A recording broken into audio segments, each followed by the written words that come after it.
Alors dans l'écran ici, j'ai l'interface web qui me permet de gérer Zigbee to MQTT et on voit qu'on a la lampe RVB qui a déjà été ajoutée.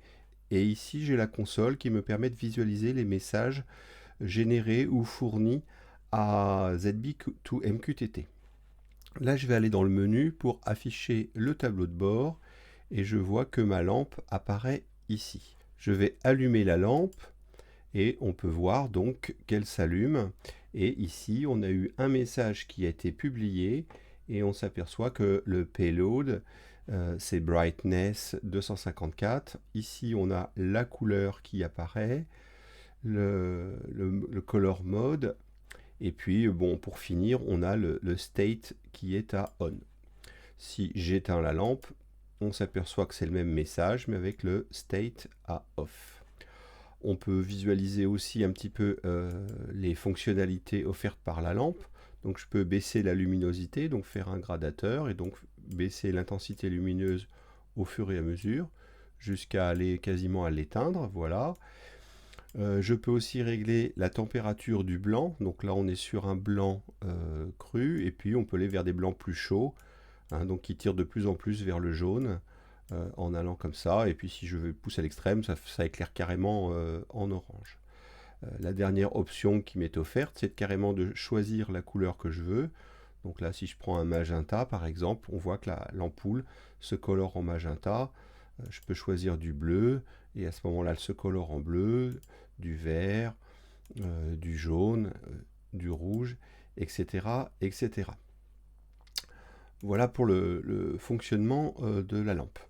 Donc ce qu'on va voir après ici, c'est comment on peut intercepter les messages MQTT, puisque ici on les visualise, mais enfin bon, c'est pas très pratique. On va les intercepter et pouvoir les traiter à l'aide de Node-RED. Et ça sera donc l'étape suivante. Dans un premier temps, on va essayer de voir quels sont les messages qui sont publiés lorsque j'effectue une action sur la lampe RVB, et on va essayer que ces messages soient récupérés par Node-RED. Donc pour l'instant, j'ai plus besoin de la console.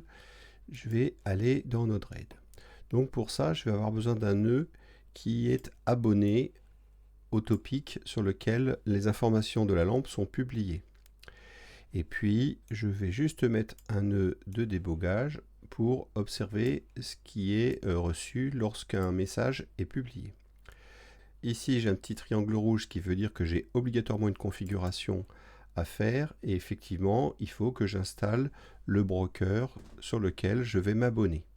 Je clique donc sur le petit crayon ici, et je vais donc choisir, comme mon broker fonctionne sur ma carte Raspberry, je choisis localhost. Ça fonctionne sur le port 1883, et donc je n'ai rien d'autre à modifier. Je clique sur Add, et ici, il faut que je mette le topic auquel je vais souscrire. Alors soit je lis la documentation, soit j'essaie de me rappeler. En fait, peut-être le plus simple, c'est d'observer les topics qui ont été déjà exploités.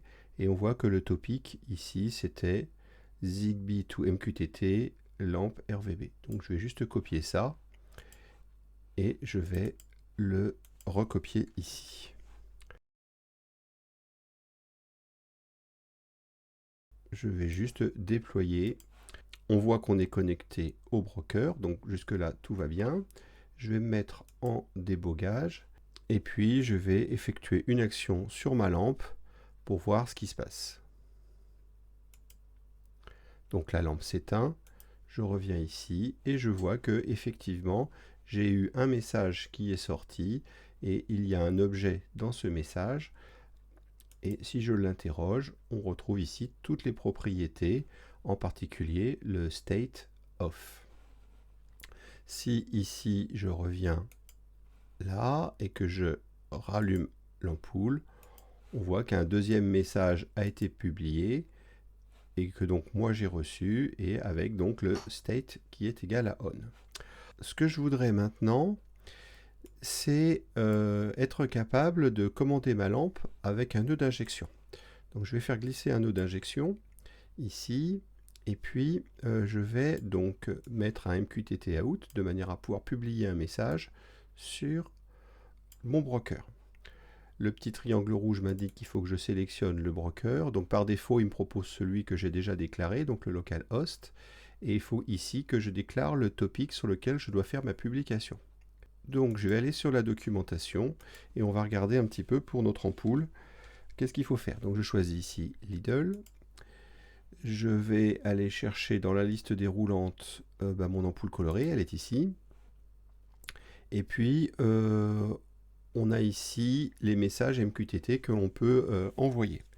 Et on s'aperçoit que pour modifier l'état, donc le state, il faut que je publie sur ma base le nom de mon dispositif. Donc moi ça sera lamp-rvb et /set. Et ici il faut publier un message JSON de type state suivi de la valeur, donc soit on, soit off, soit toggle. Donc toggle ça veut dire changement d'état, ce qui veut dire que si j'étais allumé, je dois éteindre, et si j'étais éteint, je dois rallumer. Donc c'est ça qui m'intéresse. Donc je vais copier cette chose-là.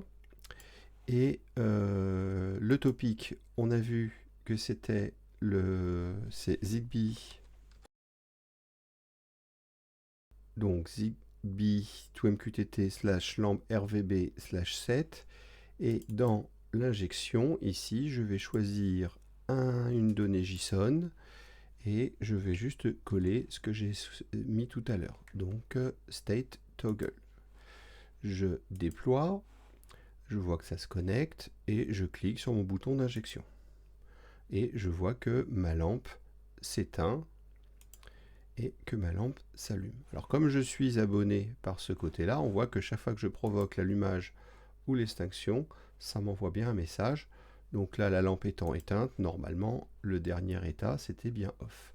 Donc là, je suis capable de commander ma lampe à l'aide d'un nœud d'injection. Ce qu'on va voir après, c'est comment on peut faire une interface homme-machine avec Node-RED pour rendre ça un tout petit peu plus convivial, un petit peu moins techno.